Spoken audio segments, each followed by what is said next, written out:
தமிழர்களின் number one choice Tamil matrimony. தமிழகம் எங்கும் கிளைகள் கொண்ட அண்ணமால் institute of hotel management and hospital management படிப்பில் சேர்வதற்கான அட்மிஷன் நடைபெறுகிறது.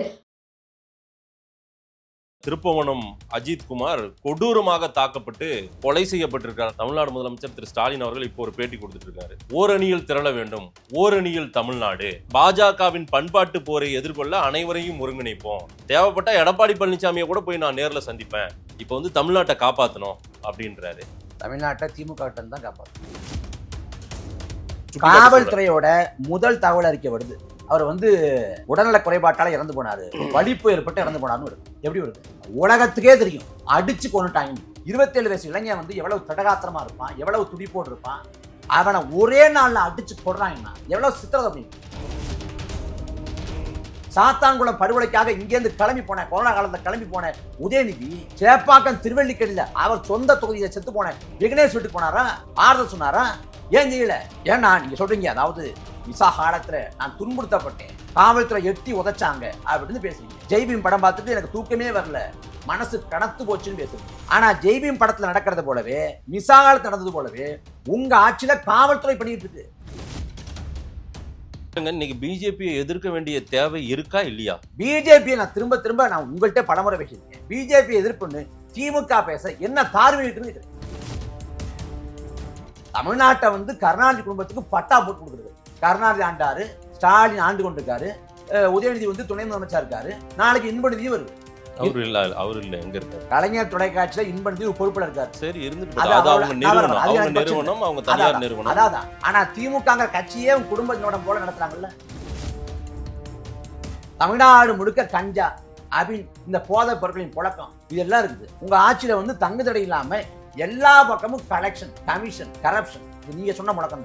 ஆனா நீங்க பரிசுத்தர் போல பேசுவீங்க. ஈடிக்கும் பயப்பட மாட்டேன், மோடிக்கும் பயப்பட மாட்டேன். அந்த உதயநிதியோட வலதுகரம் சொல்லப்படுற ரத்தீஷ் ஏதோ ஒரு அளவு எங்க இருக்கு? தமிழ்நாட்டில் இருக்காரா, இந்தியாவில் இருக்காரா? இந்த பராசக்தி அப்படின்னு படத்தை போட்டு அஞ்சாமை திராவிடர் உடமையடா அப்படின்னு படத்தை இறக்கிறார் அப்படின்னா ஆகாஷ் பாஸ்கர் அவருக்கு இருக்கு. நான் தான் ஈடிக்கும் பயப்பட மாட்டேன், மோடிக்கும் பயப்பட மாட்டேன்னா ஏன் ஓடி ஒளிஞ்ச? 2011 காலகட்டத்தில் மேல் தளத்துல வந்து தயாளு அம்மாட்ட சிபிஐ விசாரணை, கீழ்த்தளத்துல காங்கிரஸ் வந்து 63 தொகுதியை வாங்கி கொண்டு போச்சு. 2011 கருணாநிதியே வந்து தண்ணி குடிக்க வச்சுச்சு அன்னைக்கு காங்கிரஸ் ஆட்சியே. நீ பிஜேபி பயப்பட மாட்டியா? நீ ஈடிக்கு பயப்பட மாட்டியா? மோடிக்கு பயப்பட மாட்டியா? அதெல்லாம் அந்த விட்டு அடிக்கும் திமுக. அதன் தமிழர்களுக்கு வணக்கம். பல்வேறு துறைகளில் ஆக சிறந்த ஆளுமைகளை சந்தித்து நாம் நேர்காணல் எடுத்து வருகிறோம். அந்த வகையில் மீண்டும் நம்மோடு இணைந்திருக்கிறார் நாம் தமிழர் கட்சியின் திரு இடும்பவனம் கார்த்திக் அவர்கள். அவரிடம் கேட்பதற்கு நிறைய இருக்குன்னு வாருங்கள், அவருமே கேட்போம். வணக்கம் கார்த்திக். ஒரு துயரமான சம்பவம். திருப்புவனம் அஜித் குமார் கொடூரமாக தாக்கப்பட்டு கொலை செய்யப்பட்டிருக்கிறார் அப்படின்னு தான் சொல்ல முடியும். இந்த துயர சம்பவம் நடந்துட்டு இருக்கிற இந்த சமயத்திலேயே தமிழ்நாடு முதலமைச்சர் திரு ஸ்டாலின் அவர்கள் இப்போ ஒரு பேட்டி கொடுத்துட்டு இருக்காரு. ஓரணியில் திரள வேண்டும், ஓரணியில் தமிழ்நாடு, பாஜகவின் பண்பாட்டு போரை எதிர்கொள்ள அனைவரையும் ஒருங்கிணைப்போம், தேவைப்பட்ட எடப்பாடி பழனிசாமியை கூட போய் நான் நேரில் சந்திப்பேன், இப்போ வந்து தமிழ்நாட்டை காப்பாற்றணும் அப்படின்றாரு. எப்படி பார்க்குறீங்க? தமிழ்நாட்டை திமுக தான் காப்பாற்றணும். தமிழ்நாட்டில் பாஜக எங்க இருக்கு? பாஜக வந்து தமிழ்நாட்டில் தனிச்சு நின்று ஒரு இடத்துல வெல்ல முடியுமா? சட்டமன்றத்தில், பாராளுமன்றத்தில் பாஜக வந்து இன்னைக்கு அதிமுகவோட தொங்கு சதி போல இருக்கு. அதிமுக மேலே ஏறிக்கிட்டு ஒட்டுணி போல சார்ந்து பிழைக்குது. சார்ந்து பிழைச்சதால தான் 4 சட்டமன்ற உறுப்பினர்களை பெற்றாங்க. இந்த பாரதிய ஜனதா பூச்சாண்டியை காட்டி திமுக எல்லா அநியாயங்களையும், அக்கிரமங்களையும், அயோக்கியங்களையும் மூடி மறைக்குது. பாரதிய ஜனதா மத்தியில் அதிகாரத்தில் இருக்கு. மத்தியில் அதிகாரத்தில் இருந்து தமிழ்நாட்டை வஞ்சிக்குது. உரிய நிதி பங்கீட்டை தர்றதில்லை. வெள்ள காலத்தில் உள்ள வறட்சி காலத்தில் வந்து அந்த இழப்பு துயர்திழப்பு தொகையை கொடுக்கறது இல்லை. இந்த குறைபாடு இருக்கு, அது பண்ணுது. அதே போல வந்து மாற்றாந்தை மனப்போக்கோட அணுகுது.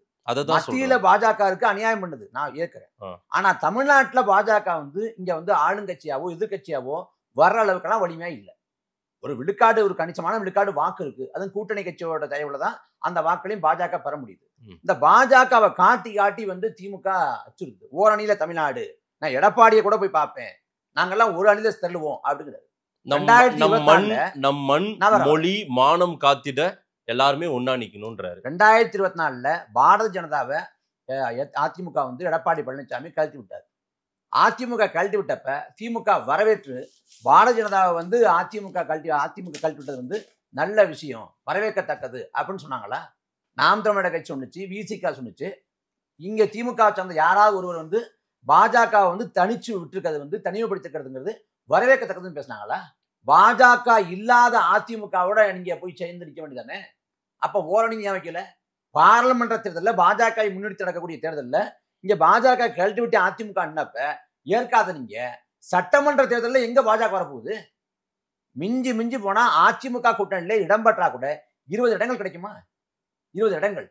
அதுக்கு பாஜகன்னா உங்க ஆட்சி தாங்க மோசமா இருக்கு. இல்ல, மாநில உரிமைகள் பறிக்கப்படுவதும் அதே போல மாநில நம்முடைய பண்பாடு வந்து சீரழிக்கப்படுவதும் கீழடி விஷயத்தை எல்லாம் சுட்டிக்காட்டி சொல்றாங்க போல அவங்க. அதாவது தமிழ்நாட்டை காக்க வேண்டிய தேவை இருக்கு, அரசியல் கடந்து கட்சிகள் கடந்து நாம எல்லாம் ஒண்ணு சேரணும் இப்ப அப்படின்றாரு. பிஜேபி அப்போ மிகப்பெரிய போரை தமிழ்நாட்டின் மீது தொடுப்பதாக திமுக சொல்றாங்க. மாநில உரிமையை காக்கணும். இப்ப என்ன கேட்கிறேன், இந்தியாவில வந்து முதலாக ஆட்சியை பிடித்த மாநில கட்சினா திமுக தான். 1967 அண்ணா தலைமையில ஆட்சியை பிடிக்கிறாங்க. அதே போல இந்தியாவில வந்து அதிகப்படியாக மத்திய அமைச்சரவையில் அங்கம் வச்ச மாநில கட்சியும் திமுக தான். மத்திய அமைச்சரவையில் 18 ஆண்டுகள் அங்கம் வச்சாங்க. குறிப்பா வந்து வாஜ்பாய், தேவகவுடா, விபி சிங், ஐக்கிய குஜரால், மன்மோகன் சிங்னு பல பிரதமர்கள் இருந்தாங்க. 99 தொடங்கி 2013 வரைக்கும் தொடர்ச்சியா 14 ஆண்டுகளா இருந்தாங்க. அதுல 2004 2009 காலகட்டத்தில் பெரும்பான்மை இல்லாத காங்கிரஸை இப்ப இங்க இருக்கக்கூடிய திமுக தான் தாங்கி பிடிச்சிச்சு. வடக்கு வாழு தெற்கு தெரிங்கிற முழக்கத்தை மாத்தி வடக்கு கொடுக்கிறது தெற்கு வாங்கி கொள்கிறதுன்னு சென்னையில சோனியா காந்தி அம்மையாரை வைத்துக்கொண்டு கருணாநிதியே பேசினார். அந்த காலகட்டத்துல மத்திய ஆட்சியை தாங்கி பிடித்த காலகட்டத்துல, மத்திய ஆட்சியை தீர்மானிக்கிற இடத்துல திமுக இருந்த காலகட்டத்துல காவிரி உரிமையை பெற்றுக் கொடுத்தாங்களா? முல்லை பெரியார் அணையோட நீர்மட்டத்தை அதை உறுதிப்படுத்தினாங்களா? இந்த பாலாட்டு பிரச்சனையை தீர்த்தாங்களா? கச்சத்தீவை மீட்டெடுப்பதற்கான ஏதாவது பண்ணாங்களா? சாதிய பாதுகாக்கக்கூடிய சட்டப்பிரிவு இருக்கு, அந்த சட்டப்பிரிவை நீக்கணும் அப்படின்னு ஏதாவது கொண்டு வந்தாங்களா? இல்ல வந்து மாநில இறையாண்மைக்கு குந்தரம் விளைக்கக்கூடிய சட்டப்பிரிவு இருக்குது 356 நினைக்கிறேன், அந்த சட்டப்பிரிவு நீக்கம் சொன்னாங்களா? ஆளுநர் பதிவோட அதிகாரத்தை குறைக்கணும்னாங்களா? இல்ல ஆளுநர் வந்து மசோதாவுக்கு ஒப்புதற்கான காலக்கெடுவை நிர்மாணம் செய்யணும்னு சொன்னாங்களா? இல்ல ஆளுநர் பதவியை ஒட்டுமொத்தமா நீக்கணும்னு சொன்னாங்களா? என்ன பண்ணாங்க? இன்னைக்கு பேசுறாங்கல்ல பாஜக நிதியை தர மாட்டேங்குது, காங்கிரஸ் கொடுத்துச்சா? நீங்க மத்திய அமைச்சரவையில் அங்கம் வச்ச காலகட்டத்துல காங்கிரஸ் கொடுத்துச்சா? இல்ல அந்த வித்தியாசம் இன்னைக்கு வீரியமா இருக்கு. தானே புயல்ல வந்து அன்னைக்கு தமிழ்நாடு பாதிக்கப்படுது. குறிப்பா கடலூர் மாவட்டம் பாதிக்கப்படுது தானே புயல்ல. அன்னைக்கு ஜெயலலிதா மேல் கேட்ட தொகைங்கிறது 5000 கோடி. ஆனா காங்கிரஸ் கொடுத்தது 500 கோடி. எந்த காங்கிரஸ்? திமுகவோட கூட்டணி கட்சி காங்கிரஸ். திமுக அங்க வச்ச காங்கிரஸ் அமைச்சரவை. அப்ப உரிமையை பெற்றுத்தர வேண்டியதானே? எத்தனை நாளைக்கு வேடம் போடுவீங்க, நாடகம் ஆடுவீங்க? இல்ல பாஜக உரிமைக்கான ஒரு சொல்லாடலாவோ இல்ல உரிமைக்கான ஒரு கூக்குரலாவோ நீங்க பாக்கலையா? திமுக கிட்ட எந்த கொள்கையும் இல்ல, எந்த கோட்பாடும் இல்ல, எந்த மக்கள் நடந்தும் இல்ல. அங்க மாநில உரிமைனா திமுக தானே, மாநில சுயாட்சினா திமுக தானே. என்ன மாநில சுயாட்சி விட்டாங்க?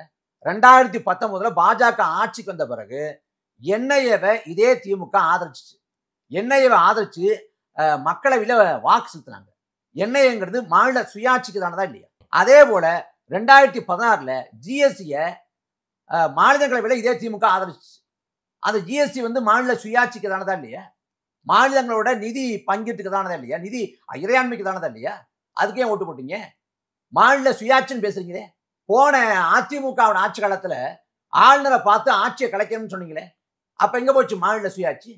2011 கேபிள் மசோதா அப்படின்னு ஒரு மசோதா வந்து அன்னைக்கு ஜெயலலிதா மேல கொண்டு வர்றாங்க. கொண்டு வர்றப்ப அந்த கேபிள் மசோதா கொண்டு வந்தா அது திமுக குடும்பத்தை குறிவைக்கும் அப்படின்னு அன்னைக்கு திமுக சட்டமன்றத்தில் எதிர்ப்பு தெரிவிக்குது. அது கூட ஜனநாயக நம்ம ஏற்கலாம். அந்த மசோதா நிறைவேற்றப்பட்ட பிறகு அன்னைக்கு இருந்த சுர்ஜித் சிங் பர்னாலாங்கிற ஆளுநரை போய் பார்த்து, இதே கருணாநிதியும் தயாநிதி மாறன் பார்த்து மசோதாவுக்கு ஒப்புதல் தரக்கூடாது அப்படின்னு வலியுறுத்தவங்க தான் இவங்க. அப்ப ஆளுநர் மசோதாவுக்கு ஒப்புதல் தரக்கூடாதுன்னு வலியுறுத்துறாங்கன்னா இது மாநில சுயாட்சிக்கானதா இல்லையா? மாநில சுயாட்சின்னு எப்பங்க நீங்க மீட்டுக்கணும்? 18 ஆண்டு மத்திய அமைச்சர் அங்கம் வச்சப்ப மாநில சுயாட்சிக்காக நீங்க என்ன பண்ணீங்க? ஒரு துரும்ப தூக்கி போட்டீங்களா? இல்லங்க, இன்னைக்கு பிஜேபியை எதிர்க்க வேண்டிய தேவை இருக்கா இல்லையா? பிஜேபியை நான் திரும்ப நான் உங்கள்கிட்ட பலமுறை பேசியிருக்கேன். பிஜேபி எதிர்ப்புன்னு திமுக பேச என்ன தார்மீகம் இருக்குன்னு, என்ன தார்மீகம் இல்ல? திமுகவை தான் இன்னைக்கு இந்தியா முழுக்க நம்பி எல்லா கட்சிகளும் திமுகவை மையப்படுத்தி ஐயா ஸ்டாலினை மையமா நடுநிசியா நிக்கி வச்சுக்கிட்டு எல்லாருமே அணிவகுத்தாங்களா இல்லையா? இந்தியா கூட்டணின்னு என்ன அணிவகுத்தாங்க? இந்தியா கூட்டணின்னு ஒண்ணு. பிஜேபி பாரதிய ஜனதாவை திமுக உளமாற எதிர்க்குமா? நிதி ஆயோக் கூட்டத்துல 4 ஆண்டு காலம் பங்கேற்காத ஐயா ஸ்டாலின் இந்த முறை போய் பங்கேற்க வேண்டிய அவசியம். இல்ல பங்கேற்கிறது மூலமா மோடி காசை கொடுத்துருவாரு, நிதியை கொடுத்துவாரு நம்புறாரா, இல்ல இவர் பேசி மோடியோட மனசை கரைச்சுவாரு நம்புறாரா? எதுக்கு போனாங்க? 4 ஆண்டு காலம் நிதி ஆயோக் கொடுத்தா பங்கேற்கல. கேட்டா நிதி வராது, அதனால பயன் இல்லை, போறது நேரம் வரையும் கால வரையும், யாரும் பங்கேற்காதீங்க அப்படின்னு மற்ற மாநில முதலமைச்சர்களுக்கு இதே ஐயா ஸ்டாலின் வலியுறுத்தாங்க. அப்ப இருக்கப்ப நீங்க ஏன் போனீங்க? அங்க போய் நிதியை மட்டும் கேட்கல, மோடியை உட்கார வச்சுட்டு ஐயா ஸ்டாலின் பேசுறாங்க. பிரதமரோட தொலைநோக்கு பார்வை, நாட்டை வளர்ந்த நாடாக மாற்றக்கூடிய பிரதமர் மோடியோட தொலைநோக்கு பார்வை பாராட்டத்தக்கதுன்னு சொல்லியிருக்காரு. மோடி நாட்டை வளர்ந்த நாடா மாற்றி கொண்டிருக்காராம். அந்த தொலைநோக்கு பார்வை பாராட்டத்தக்கதுன்னு யார் சொல்றா? அமித்ஷா சொல்லல, யோகி ஆதித்யநாத் சொல்லல, ஐயா ஸ்டாலின் சொல்றாரு. பண மதிப்பிழப்பை கொண்டு வந்து, ஜிஎஸ்டியை கொண்டு வந்து நாட்டின் பொருளாதாரத்தை அதல பாதாளத்துக்குள்ள தள்ளினது இதே பாஜக. அதே போல பண மதிப்பிழப்பு மூலமா நாட்டு மக்கள் நடுத்தலுக்கு வந்தாங்க. ஜிஎஸ்டி மூலமா சிறு குடி தொழிலாம் முடங்கி போச்சு. வரலாற்றுல இல்லாத அளவுக்கு வேலையில்லா திண்டாட்டம், பணவீக்கம், மக்கள்கிட்ட வறுமை, ஏழ்மை, இவ்வளவு உச்சாணி கும்பல இருக்கு, இவ்வளவு சிக்கல்கள். ஆனா மோடியோட தொலைநோக்கு பார்வை பாராட்டத்தக்கதுன்னு பாராட்டு பத்திரம் வாசிக்க வேண்டிய தேவை இல்லைங்க. பிஜேபி எதிர்ப்பை நீங்க சந்தேகப்படுறீங்க, திமுக பண்ற எதிர்ப்பை சந்தேகப்படுறீங்க. 234க்கு 234 கூட திமுகவால ஜெயிக்க முடியறது இல்லை. ஆனால் 40க்கு 40 ஜெயிக்க முடியுது இல்ல. மோடி எதிர்ப்பு, பிஜேபி எதிர்ப்புன்னு சொன்னால் இங்க ஓட்டு போடுறாங்கல்ல, முழுக்க திமுகவை மட்டும் நம்பி போடுறாங்களே. உங்களுக்கு பாதி போடுறதுல, ஏடிஎம்கேக்கு போடுறதுல அப்படிதான். யாரு போட்டாங்க? 2014 அன்னைக்கு பாரதிய ஜனதா எதிர்ப்பை திமுகவும் பேசினாங்க, அதிமுகவும் பேசினாங்க. ஆமா. யாருக்கு மக்கள் ஓட்டு போட்டாங்க? மோடியா லேடியான்னு கேட்டாங்க. ஜெயலலிதாவுக்கு 32 இடம் போட்டாங்க. ஆமா. ஜெயலலிதா இறந்து போயிட்டாங்க, இவங்க பலவீனமா இருக்காங்க, அதனால திமுகவுக்கு விழுந்துருச்சு. 2014 அன்னைக்கு ஜெயலலிதா மேல தான் வெற்றி பெற்றாங்க. இல்ல, முழுக்க அவங்க சொல்றதை நம்புறாங்கல்ல தமிழ்நாட்டு மக்கள். அப்படி இல்லைங்க. இந்த கொடுமையாளனுக்கு அந்த கொடுமையாளன் பரவாயில்லன்னு நினைக்கலாம், இந்த பேய்க்கு அந்த பிசாசு பரவாயில்லன்னு நினைக்கலாம். மற்றபடி திமுக பரிசுத்தமான கட்சி. அவங்க வந்தாங்கன்னா அப்பழுக்கட்ட ஆட்சி நடத்துவாங்க, பாலாரும் தேனாரும் கரை புரண்டு ஓடும், நாட்டை செல்வலோகமா அப்படி சிறக்க வைப்பாங்க, புத்தக சிற்பியா மாறி நாட்டை அப்படியே வளர்த்து எடுத்துருவாங்க அப்படிலாம் ஓட்டு போடல. கொடுமை தாங்காம ஓட்டு போடுறான். பாஜக கொடுமையான ஆட்சி, அந்த கொடுமைக்கு இந்த கொடுமை பரவாயில்ல நினைக்கிறேன். மற்றபடி என்ன இருக்கு? இன்னைக்கு எல்லாரையும் அணிவகுக்க வேண்டிய தேவை இருக்கிறது. எல்லாரும் ஒன்றிணைவோ வாங்கன்ற இந்த மையப்புள்ளியில நின்னால் மட்டும்தான் தமிழ்நாட்டை காப்பாற்ற முடியும். பாஜக எங்க இருக்காங்க? தமிழ்நாட்டுல பாஜக எங்க இருக்கான்? தமிழ்நாட்டுல பாஜக காலூன்ற முடியாம அவன் திணறி கொண்டிருக்கான். அதிமுக இல்ல, இங்க அதிமுக இல்லாம பாஜக ஒரு அணி அமைச்சு தனிச்சு போட்டி போட்டாலோ அணி அமைச்சாலோ தமிழ்நாட்டுல பாஜக சுழியம் தான், வெற்றி பெற முடியாது. இல்ல, இன்னைக்கு 11% 12% வந்துட்டாங்க. ஓவரால் அவங்க கூட்டணி வச்சு ஒரு 18% நிரூபிச்சாங்க. கூட்டணி வைக்கல என்ன நிலைமை? கூட்டணி வைக்கல நிலைமை இன்னைக்கு 11% கட்சியா வந்துருச்சாங்க. கூட்டணி கட்சியோட வாக்கு இருக்குதுல்ல, அது பாஜகவோட தனித்த வாக்கு வங்கி கிடையாது. பாஜக இங்க தனிச்சுன்னு ஒண்ணுமே செய்ய முடியாது. வேற வழி இல்லாம இங்க ஏதாவது பண்ணி இப்ப மாநாடு போடுறாங்க. திருப்பரங்குன்றத்துல முருகன் மாநாடு, அந்த திருப்பரங்குன்றம் மலை இருக்கிறதால மதுரையில முருகன் மாநாடு போடுறாங்க. மாநாடு போட்டு அரசியல் பண்ண முடியாதா அப்படின்னு ஏதாவது முயற்சி பண்றாங்க. எதுவுமே எடுபட மாட்டேங்குது. இல்லைங்க, நீங்க 1000 முறை திமுக மேல நீங்க சந்தேகப்பட்டு பாருங்க. அவங்க எல்லாம் உறவாதான் இருக்காங்க, நட்பாதான் இருக்காங்க. அதெல்லாம் ஒரு பாசம் காட்டுறாங்க. 4 வருஷமா போவாது, ஒரு இன்னைக்கே போனாருன்னு எல்லாம் கேக்குறீங்க. ஆனாலும் உங்களை கூட பி டீம்னு சொல்றாங்க, பிஜேபியோட பி டீம்னு. இங்க நிறைய பேரை புதுசா வர்றவங்கள கூட பி டீம்னு சொல்ல முடியும். ஆனா திமுக அப்படி சொல்ல முடியலையே. திமுக ஏ டீம், அதனால பி டீம். அது நீங்க உங்க பி டீம்னு சொல்றதுனால அவங்க ஏ டீம்ன்றாங்க. இப்ப திருப்பரங்குன்ற மலை வாரம் பேசு பொருளாகுது, சர்ச்சையா மாறுது. அது ஒரு உணர்ச்சிப்பட்ட சூழலா மாறுது. அந்த திருப்பரங்குன்ற மலை வாரத்தை சர்ச்சையாக மாற்றியது யார்? முதல்ல ஒருத்தர் ஒரு இஸ்லாமிய சகோதரர் அங்க ஆடு பள்ளியிட போறாரு. போறப்ப ஒரு காவல்துறை அதிகாரி தடுக்கிறார். அந்த இடத்துல 300 ஆண்டுகளா அங்க வழிபாடு செய்யப்படுது. தர்காவை வழிபாடு செய்யறாங்க. அங்க ஆடு கோழி பலியிடுறாங்க, சமைச்சு சாப்பிடுறாங்க. 300 ஆண்டா நடக்குது குறைஞ்சபட்சம்.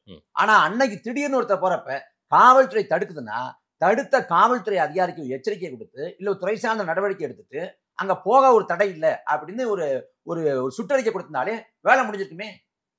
அதை செய்யாம அதை சர்ச்சையாக மாற்றிய நீங்கதான் மாத்தீங்க. திமுகவோட பாராளுமன்ற இதை திட்டமிட்டு சர்ச்சையாக்குதுன்றீங்களா? இப்படி பாஜக இது இங்க இந்த மாதிரி ஏதேனும் சர்ச்சைகளோ விவாதங்களோ ஏற்பட்டால் அவங்க தான் லா அண்ட் ஆர்டர் பாத்துக்கணும். அதே போல தேவையற்ற குழப்பங்களை விவாத பொருள் ஆக்கினாலும் அதுவுமே அவங்க ஆட்சிக்கு தானே கெட்ட பேரு. தமிழ்நாட்டுல இப்படி ஒரு பிரச்சனை ஓடுதுன்னா தமிழ்நாட்டு அரசியலுக்கு அன்னைக்கு அரசாங்கத்துக்கு தானே அது ஒரு 90களில் வழிபாட்டு தலங்கள் சட்டம் அப்படின்னு சட்டம் கொண்டு வரப்படுது. அந்த சட்டத்தின்படி பாபர் மசூதியை தவிர்த்துட்டு, அந்த அயோத்தியை தவிர்த்துட்டு பாக்கி எல்லா கோயில்கள்லையும் வழிபாட்டு நிலையங்கள்லையும் விடுதலை பெற்றப்ப என்ன நிலைமை இருந்துச்சோ அதே நிலைமை தான் தொடரும். அங்க மசூதி இருந்துச்சுன்னோ, அங்க தேவாலயம் இருந்துச்சுன்னோ, அங்க கோயில் இருந்துச்சுன்னோ நம்ம மீளாய்வெல்லாம் கேட்க முடியாது. சரி. அந்த சட்டம் வந்து அதான் சொல்லுது. அந்த சட்டத்துக்கு மாறாக இந்த திருப்பரங்குன்ற மலையை வச்சு ஹெச்ராஜா பேசுறப்ப ஹெச்ராஜா மேல வழக்கு போட்டு செயல்படுத்த வேண்டியதானே? ஏன் வழக்கு போடல? அங்க ஏன் இவ்வளவு சர்ச்சையா மாத்துறீங்க? அரசோட அறிவிப்பு என்ன? அந்த திருப்பரங்குன்ற மலையில ஆடு கோழி பலியிட தடை இல்லை அப்படின்னு சுற்றறிக்கை திமுக அரசால விட முடியாதா? ஏன் விடல? திமுகவோட நாடாளுமன்ற உறுப்பினர் தங்க தமிழ்ச்செல்வன் பேச சொல்றாரு, இஸ்லாமிய இயக்கங்கள் தான் தப்பு பண்ணுச்சு, இஸ்லாமியர்கள் தான் தப்பு பண்ணாங்கன்னு வெளிப்படையா சொல்றாருங்க. அப்ப யார் மேல தவறு இருக்கு? பாஜகவுக்கு வழி ஏற்படுத்துறது நீ தான். 2021 வந்து மதுரைக்கு மோகன் பகவத் வர்றாரு. மோகன் பகவத் வர்றப்ப ஒரு சுற்றறிக்கை விடப்படுது. இங்க வந்து சாலையை சரியா பராமரிங்க, மின்விளக்க சரியா போடுங்க. மோகன் பகவத் போறப்ப அந்த மேடுவெள்ள இருக்க கூடாது, அழுங்காம குலுங்காம போகணும். இல்ல அப்படி எல்லாம் இல்ல. அப்படி ஒரு அறிக்கை விட்டாங்க, மோகன் பகவத்துக்காக ரோட செப்பனிடுங்கன்னு நான் சொல்லி எடுத்துக்கிட்டேன். 2021 ஒரு அறிக்கையை விடுத்து அப்புறம் நாங்க எனக்கு நல்ல நினைவு இருக்கு. ஆனா அப்படி ஒரு அறிக்கை அவங்க அவங்க மோகன் பகவத்துக்காக மோகன் பகவத்துக்காக சாலையை பராமரிங்க, அந்த திருவிளக்கை எப்படி பாத்துக்குங்க அப்படின்னு சுற்றறிக்கை விட்டு இப்ப கடைசியில அந்த வீட்டு எடுத்தாங்க. இது வந்து அரசு பண்ணல, அந்த அதிகாரி பண்ணிட்டாரு அப்படின்னு அதிகாரியை பலிகடாக்கி அவரை வந்து நடவடிக்கை உட்படுத்தினாங்க. ஆனா பண்ணது அரசு. இதே திமுக ஆட்சியில தலைமைச் செயலர் வந்து இங்க பவர் பாயிண்ட் பிரசன்டேஷன் என்னென்ன திட்டங்கள் இருக்குதோ அது குறித்து ஆளுநருக்கு ஒரு சுற்றறிக்கை அனுப்புங்க அப்படின்னு கொடுத்தாரா இல்லையா? அது முதலமைச்சருக்கு தெரியாம போயிட போதா? நாங்க வந்து ஆளுநர் கொடுக்கக்கூடிய தேநீர் விருந்துல பங்கேற்க மாட்டோம்னாரு. அடுத்த தடவை போய் மானங்கட்டு போய் உட்காந்துட்டாரே தேநீர் விருந்துல. இல்ல அரசாங்கம் வேற, திமுக வேறீங்க. போன வருஷம் அரசாங்கம் கிடையாது. முதல் வருஷம் தேநீர் விருந்துல பங்கேற்க மாட்டோங்கிறீங்க, அடுத்த வருஷம் தேநீர் விருந்துல பங்கேற்கிறீங்க. என்ன உங்க நிலைப்பாடு? என்ன உங்க கோட்பாடு? நான் பல இடங்களில் ஆளுநருக்கு தான் நீதிமன்றத்துல பல குட்டுக்களை வாங்கி கொடுத்திருக்காங்க. கொஞ்சம் அவரு நீதிமன்றம் பல விஷயங்கள் அவருக்கு வந்து இந்த மாதிரி எல்லாம் நீங்க பண்றது தவறுன்னு சொன்னதுக்கு பிறகு அவரு நான் ரொம்ப எல்லாம் போகலங்க. எனக்கு ஜெயலலிதாவோட அணுகுமுறை, ஆட்சி முறையில எனக்கு வந்து மாறுபட்ட கருத்துக்கள் இருக்கு, விமர்சனம் இருக்கு. நீங்க ஒரே வார்த்தையில பதில் சொல்லுங்க. ஜெயலலிதா அம்மையார் வந்து இந்த இடத்துல உட்கார்ந்தாங்கன்னா ஆளுநர் ஆர்.என். ரவி இந்த ஆட்டம் போட்டுக்க முடியுமா? எனக்கு ஆமா இல்லைன்னு பதில் சொல்லுங்க. ஸ்டாலினோட கையாளகத்தனம், ஸ்டாலினோட நிர்வாக திறன் குறைபாடு, இதுதான் காரணம். ஆளுநர் மசோதாவுக்கு ஒப்பந்தர மாட்டேங்கிறாரு அப்படின்னா நீ என்ன பண்ணணும்? நீ போராட்டம் பண்ணு, இல்ல போராட்டம் செய்ய வந்து களத்தை தயார் பண்ணு. ஆளுநர் மாளிகை முற்றுகிட்டு போராட்டம் பண்ணு. இல்லங்க, எதிர்கட்சி தலைவரா இருக்கும் போதே பன்வாரிலால் புரோஹித்தே இங்க தடுமாறினாரு, ஆமாவா இல்லையா? எதிர்கட்சியா இருக்கிறப்ப திமுக எல்லா போராட்டம் செய்யும், ஆளுங்கட்சியா இருக்கிறப்ப அடக்கி வாசிப்பாங்க. எதிர்கட்சியாக இருக்கிறப்ப எல்லாத்தையும் போராடுவாங்க. இப்ப நாங்க பேசுறோம்ல, சாத்தான்குளம் படுகொலைக்கு திமுக போராடாத போராட்டமா? அதே போல மதுபான கடையை மூட கோரி திமுக போராடாத போராட்டமா? 8 வழிச்சாலைக்கு எதிராக திமுக போராடாத போராட்டமா? இன்னைக்கு போராடுதா? சாத்தான்குளம் ஜூன் 22, 2020 நடக்குது. அன்னைக்கு நடந்த உடனே அப்பா அம்மா கொலை செய்யப்பட்ட பிறகு அன்னைக்கு கொரோனா காலம், ஊரடங்கு விதி அமல்ல இருக்குது. உடனடியா அந்த ஊரடங்கு விதி அமல்ல இருக்கிறப்ப அனுமதி இல்லாத போதும் கூட உதயநிதி கிளம்பி போறாரு. கிளம்பி போய் ஆறுதல் சொல்றாரு குடும்பத்துக்கு. கனிமொழி போய் பாக்குறாங்க, ஆறுதல் சொல்றாங்க. சாத்தான்களின் கூடமாக காவல் நிலையம் மாறி இருக்கிறது அப்படின்னு அறிக்கை கொடுத்தவர் இதே ஐயா ஸ்டாலின். அவங்க மேல கொலை வழக்கு போட வேண்டாமா, அந்த கொலை வழக்கு போடணுங்கிறத கூட நான் சொல்லணுமா அப்படின்னு கேட்டவர் ஸ்டாலின். ஆனா இன்னைக்கு திமுகவோட ஆட்சி நிலைமை என்ன? நான் சொல்றேங்க, திமுகவோட ஆட்சியில மிக குறைந்தது 30க்கும் மேற்பட்ட காவல் நிலைய படுகொலைகள், 30க்கும் மேற்பட்ட. 25ன்னு ஒரு நம்பர் 30 நான் சொல்லலாம், நான் குறைச்சதா சொல்றேன் 30க்கும் மேற்பட்ட இருக்கு. முதுகுளத்தூர்ல மணிகண்டன், திருவண்ணாமலை பக்கம் வந்து தங்கமணி ஒருத்தர், நாமக்கல் கிளச்சல்ல பிரபாகரன் ஒருத்தர், அத்தனை பேர் கொலை செய்யப்பட்டிருக்காங்க. இந்த கொலைகள்ல நீதி கிடைக்கப்பட்டது ஒருத்தருக்கே தான். இல்லங்க, இந்த அஜித்குமார் சம்பவம் சிஎம் இப்ப பேசிட்டு இருக்கிறது நான் உங்க பேட்டிக்கு முன்னாடி நான் பார்த்துட்டு வரேன். இந்த சம்பவம் நடந்த உடனே யார் யாரெல்லாம் இதுல சம்பந்தப்பட்டிருக்காங்களோ எல்லா அதிகாரிகள் மேல வேகமா துரிதமா நடவடிக்கை எடுத்திருக்கோம். நேற்றைக்கு ஒரு ஆலோசனை கூட்டம் நடந்ததையும் அவர் காவல்துறையோட முதல் தகவல் அறிக்கை வருது. அவர் வந்து உடல்நல குறைபாட்டால இறந்து போனாரு, வலிப்பு ஏற்பட்டு இறந்து போனாருன்னு வருது. எப்படி வருது? உலகத்துக்கே தெரியுங்க, உலகத்துக்கே தெரியும் அடிச்சு கொண்டுட்டாங்க. 27 வயசு ஒரு இளைஞன் அப்படின்னா அஜித்குமார்னா, 27 வயசு இளைஞன் வந்து எவ்வளவு தடகாத்திரமா இருப்பான், எவ்வளவு துடிப்போடு இருப்பான். அவனை ஒரே நாள்ல அடிச்சு கொள்றாங்கன்னா எவ்வளவு சித்திரதை பண்ணிருப்பாங்க. அந்த செய்தி கேள்விப்பட்ட உடனே அவங்க மேல வந்து கொலை வழக்கு போட்டு சிறைப்படுத்திருந்தா இது அரசாங்கம்.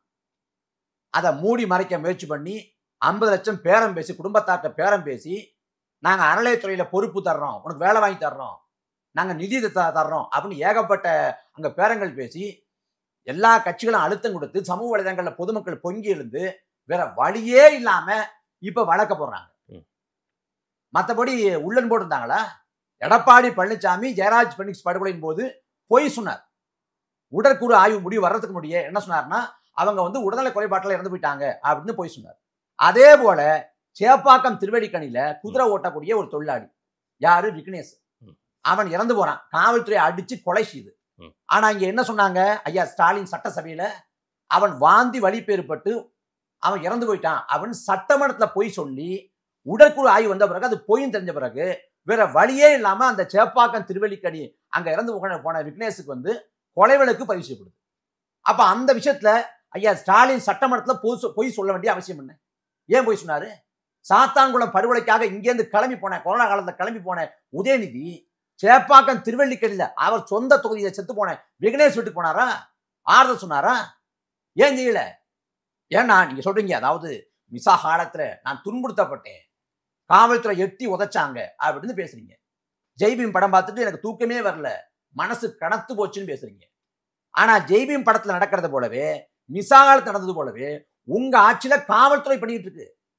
அம்பாசமுத்திரத்துல பல்வீசுன்னு ஒரு காவல்துறை அதிகாரி அங்க கைது செய்யப்பட்ட கைதிகளோட பல்ல பிடுங்கிறாரு. அவரை இதுவரைக்கும் சிறைப்படுத்திருக்காங்களா? சிறைக்கு போயிருக்காரா? வழக்கு போட்டு உள்ள தள்ளிருக்காங்களா? இல்லையே. ஏன் உள்ள தள்ளல? ஏன் செய்யல? இங்க சென்னையில வந்து யாரை கைது பண்ணாலும் கைது பண்ணோட கையை முறிக்கிறது, காலை உடைக்கிறது, கரெக்டா பாத்ரூம்ல வலிக்கு விழுந்தாங்கன்னு கதை சொல்றது. இன்னைக்கு ஒருத்தன் கைது செய்யப்படுறாங்க, காலையில கைது செய்யப்பட்டு மாலையில வந்து அவன் சிறைப்படுத்தப்பட்டுருவான். 24 மணி நேரத்துக்குள்ள அவனை சிறைப்படுத்திடணும். மாலையில வந்து உடலை வந்து சோதனை பண்ணி அவனை சிறைப்படுத்திடுவாங்க. ஒரு நாள்ல வந்து ஒரு 3 தடவை போவானா கழிவறைக்கு? 3 தடவை போறதுக்குள்ள வலிக்கு விழுந்து கை கால் உடைஞ்சிருது. ஆனா அதே கழிவறையை தினந்தோறும் அந்த காவல்துறையில் இருக்கக்கூடிய காவலர்கள் பயன்படுத்தாங்க. அவங்க ஒருத்த கூட வலிக்கு விழுந்து கை கால் உடையலையே. ஏன்னா காவல்துறை முறிக்கும். எனக்கு தெரியும், நான் 2018 சிறையில் இருந்தப்ப, புலர் சிறையில் இருந்தப்ப என் வழக்கில் இருந்த தம்பி மதன்குமார் கையை உடைச்சது காவல்துறை. நான் அவளையே சொல்றேன், கையெழுத்து போட்டு நான் போறப்ப 2018 இதே சேப்பாக்கம் திருவள்ளிக்கணியில வந்து நான் கையெழுத்து போட போறப்ப என்னையே கூப்பிட்டு மிரட்டினாரு. நீ அடுத்த முறை போராட்டம் எங்கேயாவது பார்த்தோம்னா நான் வந்து உன் கையை உடைப்பேன், உன்னை மறுபடியும் சிறைக்கு அனுப்புவேன் அப்படின்னு மிரட்டினாரு. நானே சாட்சி. ஏன் மேலே போய் வழக்கு போட்டாங்க, ஃபுட்டப் கேஸ் போட்டாங்க. நான் வந்து கந்தஞ்சாவடி பொதுக்கூட்டத்தை முடிச்சுட்டு வர்றப்ப அங்க வாகனத்தில் இருக்கிறப்ப காவல்துறை சுற்றி வளைச்சு என்னை கைது பண்றாங்க. அப்ப கைது பண்றப்ப அந்த கைது பண்றப்ப நடக்காத ஒண்ணு நடந்ததா சொல்லி புட்டப்பு கேசும்பாங்க. ஒரு வழக்க பொய் வழக்க போட்டு அந்த வழக்கை அடிப்படையா வச்சு குண்ட சட்டத்தை என் மேல அதிமுக ஆட்சியில போட்டாங்க. அதே நடைமுறை திமுக ஆட்சியிலும் தொடருது. அதே நடைமுறை. நீங்க கையை முறிக்கிறீங்களே, காலை முறிக்கிறீங்களே, ஏன் இந்த திமுக கேள்வி எழுப்பல? தெலுங்கானாவில் ஒரு பாலியல் வன்கொடுமை, ஒரு மருத்துவர் வந்து பாலியல் வன்கொடுமைக்கு உள்ளாக்கப்படுறாங்க. அதில் தொடர்புடைய கொலையாளிகளை வந்து, அந்த கொலையாளிகளை வன்கொடுமையாளர்களை வந்து அங்க காவல்துறை வந்து என்கவுண்டர் பண்ணுது. என்கவுண்டர் பண்ணோம்னா அன்னைக்கு அம்மையார் கனிமொழி சொல்றாங்க, என்கவுண்டர் வந்து ஒரு தீர்வு இல்லை, பெரும்பாலும் என்கவுண்டர் வந்து விளிம்பு நிலை மக்கள் மீது, தலித்துகள் மீது, பழங்குடி மக்கள் மீது இவங்க மேலதான் தொடுக்கப்படுது, என்கவுண்டர் வந்து ஏற்க முடியாது என்று பேசியது அம்மையார் கனிமொழி. ஆனா திமுகவின் ஆட்சி காலத்துல மிக குறைந்தது 15க்கும் மேற்பட்ட என்கவுண்டர் படுகொலைகள் தமிழக சட்டமன்றம் நடக்குது. நடக்கிறப்ப என்கவுண்டர் நடக்குது. 10 நாளுக்குள்ள 3 என்கவுண்டர். இங்க காவல் ஆணையர் வந்து சொல்றாரு, அருண் சொல்றாரு, நாங்க குற்றவாளிகளுக்கு புரியுற மொழியில பேசுவோம் அப்படின்னு. யாரு மேல வேணாலும் பொய் வழக்கு போடலாம், யார் கையும் உடைக்கலாம், யார் காலையும் உடைக்கலாம் அப்படின்னா நீங்க எதுக்கு நீங்க மிசா காலத்துக்கு போறீங்க? மிசா காலத்துல உங்களை காவல்துறை துன்படுத்துறது இன்னைக்கு வரைக்கும் நினைவு வச்சிருக்கீங்க. ஆனா உங்க ஆட்சி காலத்துல காவல்துறை துன்படுத்துறது, கையை உடைக்கிறது, காலை உடைக்கிறது, பல்ல பிடுங்கிறது, இந்த கொடுமைகளுக்கு இல்ல அதிகாரிகள் மட்டத்தில் இதெல்லாம் நடந்துட்டு இருக்கு. இதை வந்து ஆட்சியாளர்களின் தவறாவே நமக்கு அதிகாரிகளுக்கு தன்னாட்சி அதிகாரம் இருக்கா? தான் தோண்டித்தனமா பண்ண முடியுமா? இல்ல. இந்த அதிகாரிகளுக்குள்ளார வந்து ஒரு RSS ஊடுருவல், அதே போல ஒரு இந்துத்துவ ஊடுருவல் இருக்குன்றத திமுகவின் கூட்டணி கட்சி தலைவர் திரு வேல்முருகன் சொல்றாரு, திருமாவளவன் சொல்றாரு. திருமாவளவன் பார்ட்டியில இருக்கக்கூடிய விடுதலை சிறுத்தைகள் கட்சியில நிறைய பேர் சொல்றாங்க, இதுல அதிகாரிகள்ல நிறைய பேர் RSS இருக்காங்களே. சரி, RSS இருந்துட்டு போட்டோம், சங் பரிவாரம் இருந்துட்டு போட்டோம். முதலமைச்சர் யாரு? முதலமைச்சர் RSS இல்ல வந்து திராவிட மாடல்? இல்ல, அவரு RSSக்கு நேர் எதிரான. அப்ப உன் கையில அதிகாரம் இருக்குல்ல. யார் RSS? திருப்பூர்ல வந்து உரிமொழி எடுக்கிறப்ப கம்யூனிஸ்ட் கட்சியோட கூட்டத்துல கோட்சேன்னு பேரை சொல்லாத அப்படின்னு ஒரு காவல்துறை அதிகாரி சொல்றாரு. அந்த காவல்துறை அதிகாரி மீது எடுக்கப்பட்ட நடவடிக்கை என்ன? என்ன எடுத்தீங்க? இந்த RSS யாரா செயல்படுறா? அவங்கள என்ன பண்ணீங்க? அவங்க மீது எடுக்கப்பட்ட துறை சார்ந்த நடவடிக்கை என்ன? அதிகாரம் உங்க கையில இருக்குங்க. அவன் RSS இருந்தானே, யாரா இருந்தானே, நடவடிக்கையை உட்படுத்து, அவனை வேலை வாங்கு, கட்டுப்படுத்து, ஒழுங்கு கொண்டு வா. அதை கொண்டு வர முடியலன்னா நீ எதுக்கு முதலமைச்சா இருக்க? RSS வந்துச்சு, அவன் வந்துட்டான், இவன் வந்துட்டான், முதலமைச்சரையும் தானே. உங்க கையில இருக்கக்கூடிய அதிகாரத்தை பயன்படுத்தி இந்த நிர்வாகத்தை ஒழுங்கா செய்ய முடியாதுன்னா நீங்க மாநில சுயாட்சியை விட்டு என்ன பண்ண போறீங்க? கையில இருக்கக்கூடிய அதிகாரத்தை சரியா பயன்படுத்த முடியல, இந்த மாநில சுயாட்சியை விட்டு என்ன கிழிக்க போறீங்க? இல்லங்க, மாநில உரிமையை காக்க வேண்டிய தேவை இருக்கிற எந்த நேரத்துல மாநில எல்லாரும் ஒன்னா வாங்க அப்படின்றாங்க. திமுக எந்த மாநில உரிமையை காக்க போகுது? தமிழ்நாட்டின் உரிமை எந்த உரிமை? ஒரு உரிமை சொல்லுங்க. இப்ப பரந்தூர்ல விவசாயிகள் போராடுறாங்க. ஏறக்குறைய 2 ஆண்டு காலம் ஆகி போச்சு. அவங்க போராடி கொண்டிருக்காங்க. இந்த மண், இந்த நிலம் எங்கள் உரிமைன்னு போராடுறாங்க. அந்த உரிமைக்காக திமுக பேசுமா? 8 வழிச்சாலை திட்டம் அது அமலாக்கம் செய்யப்பட்டா அங்க வந்து மலைகளுக்கு பிரச்சனை இருக்கு, காடுகளுக்கு பிரச்சனை இருக்கு, நீர்நிலைகளுக்கு பிரச்சனை இருக்கு, அதை வந்து அமலாக்கம் செய்யக்கூடாது அப்படின்னு போராடுறாங்க. அந்த உரிமைகளுக்காக திமுக பேசுமா? இந்த சிப்காட் அமைக்கக்கூடாதுன்னு சொல்லிட்டு அந்த கிருஷ்ணகிரியில போராடினாங்க, அந்த பக்கம் மேல்மால போராடினாங்க. அவங்க உரிமைக்காக பேசுமா? மேல்பாதி தொடங்கி பல கோயிலுக்குள்ள ஒடுக்கப்பட்ட ஆதி தொல்குடி மக்கள் போக முடியல, கோயிலுக்குள்ள போகணும் அப்படின்னு அவங்க சொல்றாங்க. அந்த உரிமைக்காக திமுக பேசுமா? எந்த உரிமைக்காக பேச போகுது? காவிரி உரிமை, முல்லை பெரியாறு, பாலாறு, கச்சைத்தீவு, எந்த உரிமைக்காக பேச போகுது? எந்த உரிமை? தமிழ்நாட்டை வந்து கருணாநிதி குடும்பத்துக்கு பட்டா போட்டு கொடுக்குறது. கருணாநிதி ஆண்டாரு, ஸ்டாலின் ஆண்டு கொண்டிருக்காரு, உதயநிதி வந்து துணை முதலமைச்சா இருக்காரு, நாளைக்கு இன்பநிதியும் வருது. அவரு இல்ல, எங்க இருக்காரு? எங்கேயும் இல்ல. கலைஞர் தொலைக்காட்சியில இன்பநிதி பொறுப்புல இருக்காரு. சரி, இருந்துட்டு அவங்க நிறுவனம், அவங்க தனியார் நிறுவனம். அதான் அது அவங்களோட நிறுவனம், அவங்க பொறுப்புல வரல, எனக்கு பிரச்சனை கிடையாது. ஆனா திமுக கட்சியே குடும்ப நிறுவனம் போல நடத்துறாங்கல்ல. இல்ல, அதுல உங்களுக்கு என்ன பிரச்சனை? நீங்க என்ன திமுக அனுதாபியா என்ன? திமுகவை 4 ஒரு மணி திமுக வந்து ஒரு பிரைவேட் லிமிடெட், ஒரு தனியார் நிறுவனம் சொல்லிட்டு நான் கேள்வி கேட்க மாட்டேன். திமுக கட்சியான கேள்வி கேட்பேன். திமுக கட்சி தானே. எங்க 4 ஒரு மணியும் நீங்க சொல்றீங்க விமர்சனம் பண்ற ஒருத்தர் வந்து நீங்க கவலைப்பட்டு என்ன? அந்த திமுக தொண்டர்கள் தான் அதெல்லாம் அவங்க பிரச்சனை. அது நீ ஏன் சமூக நீதி பேசுற? சமூக நீதி அப்படின்னு பேசுற. சமூக நீதி வாரிசு அரசியல் ஒண்ணுக்கு ஒண்ணு எதிரானது இல்லையா? திமுக எங்க தொடங்கப்படுது? திராவிட கழகத்துல அண்ணா வந்து அண்ணாவும் கருணாநிதியும் அன்னைக்கு வெளியேறாங்க. அன்னைக்கு அண்ணா பெரியார் ஈவராவை நோக்கி என்ன சொல்றாரு? மணியமே வாரிசாக ஈவரா அறிவிக்கிறதை எதிர்த்துதான் அண்ணா வெளியேறி தனி இயக்கம் கட்டுறாரு. அப்ப ஈவராவோட வாரிசு அரசியல் எதிர்த்துதான் அண்ணா வந்து அங்க தனி இயக்கமே கட்டுறாரு. ஹைதராபாத் நிஜாமுக்கு இருக்க வேண்டிய கவலை, ஆதின கர்த்தாக்கள் இருக்க வேண்டிய கவலை பகுத்தறிவு இயக்க தலைவருக்கு ஏன் ஏற்படுது? வாரிசு முறை யார் செய்யும் ஏற்பாடு? எந்த காலத்து நடைமுறை? அது ஜனநாயகத்துக்கு ஏற்றதானா? அது வந்து பாத்தியப்படி கொடுக்கிற ஒரு பதவியா, காட்டு ராஜாங்கமா அப்படின்னு கேட்டவர் அண்ணா ஈவராவை நோக்கி.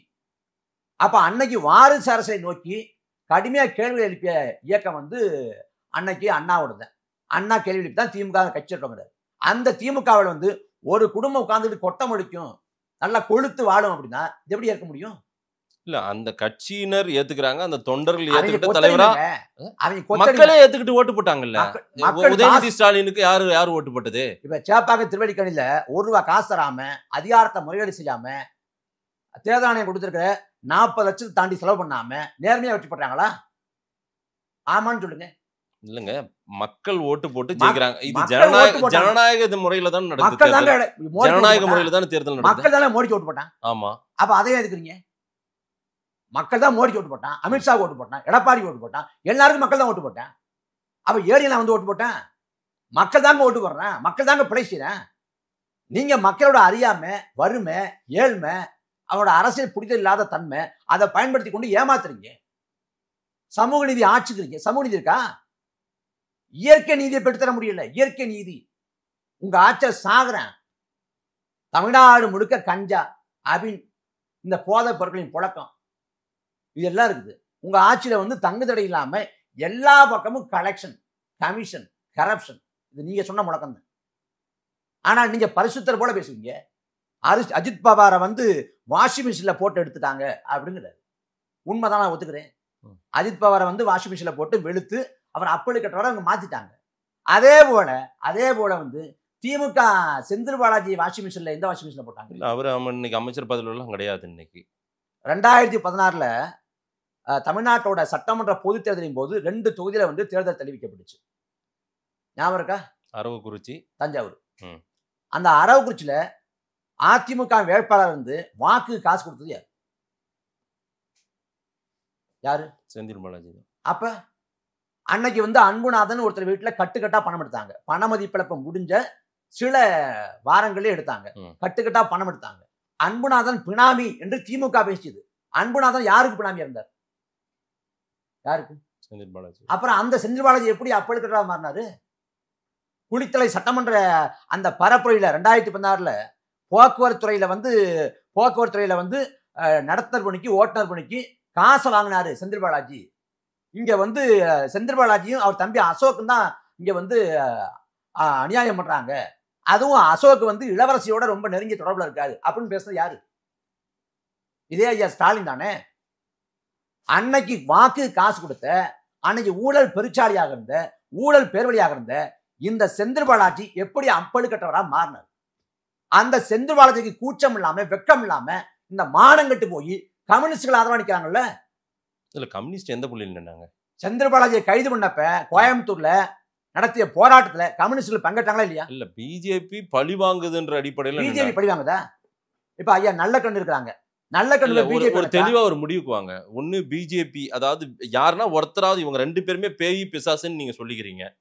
பட் பிஜேபியா திமுகவா இப்ப இருக்கிற சூழ்நிலைக்கு இந்த நிலையில நாம யாரை அகற்ற வேண்டிய தேவை இருக்கு, யாரை நாம எதிர்கொள்ள வேண்டிய தேவை இருக்கு, ஆபத்து சூழ்ந்து கொண்டிருக்கும் போது தமிழ்நாட்டுல பாஜகவால என்னைக்கும் வர முடியாதுங்கிறது அவனுக்கு தெரியும்.